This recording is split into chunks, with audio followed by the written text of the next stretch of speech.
So in today's video we're going to talk about staining a full contour zirconia restoration to match the shade guide.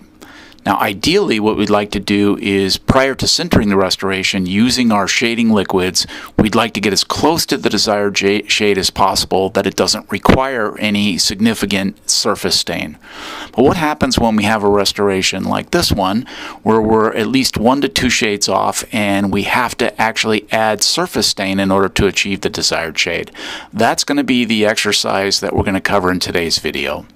So the goal of today's lesson is to take this A2 shaded restoration and move it to match an A35 shade guide. So in order to do that, we're going to be using the InSync stain and glaze system. We're going to use the A stains to accomplish the basic body color of the A35. We've got a blue that we're going to be using in the incisal area, and we've got a black that we're going to be using to lower the value of the blue color.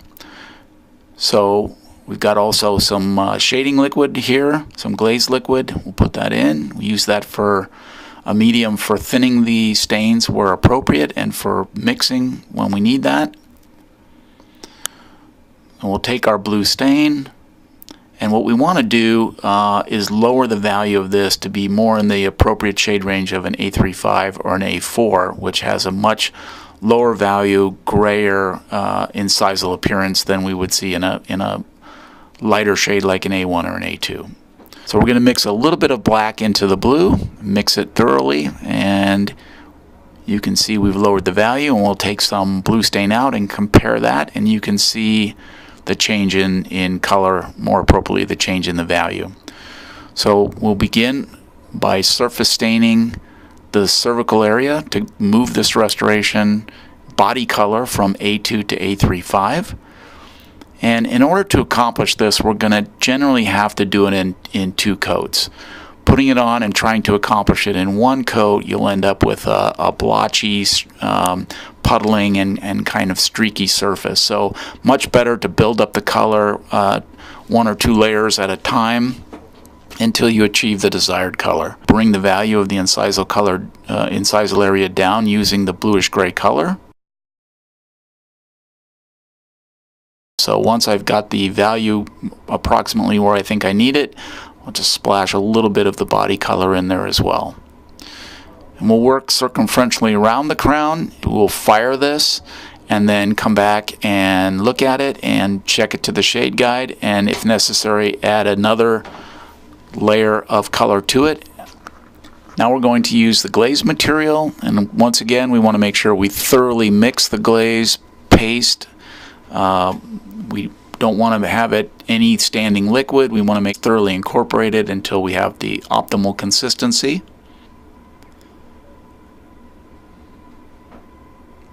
Using a small brush, I'm going to take the glaze material directly from the jar, and then working from the incisal edge of the crown, we're going to move the glaze material from the incisal down to the margin area in nice smooth strokes.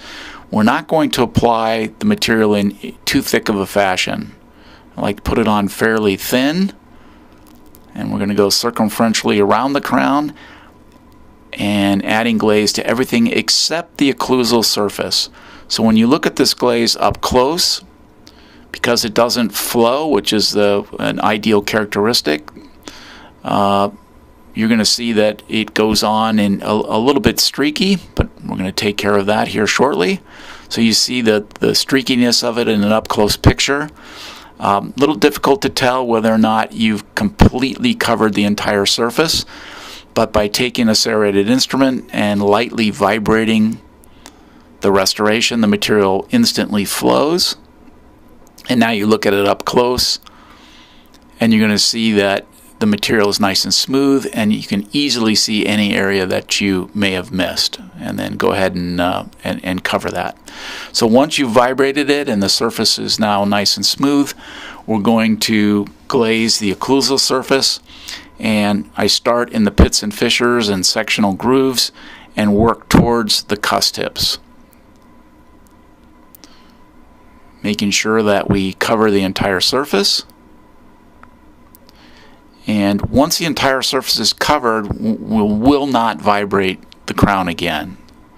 So we don't want the material to flow into the pits and fissures and accumulate there and gain any thickness. So making sure we work towards all the cuss tips until completely done.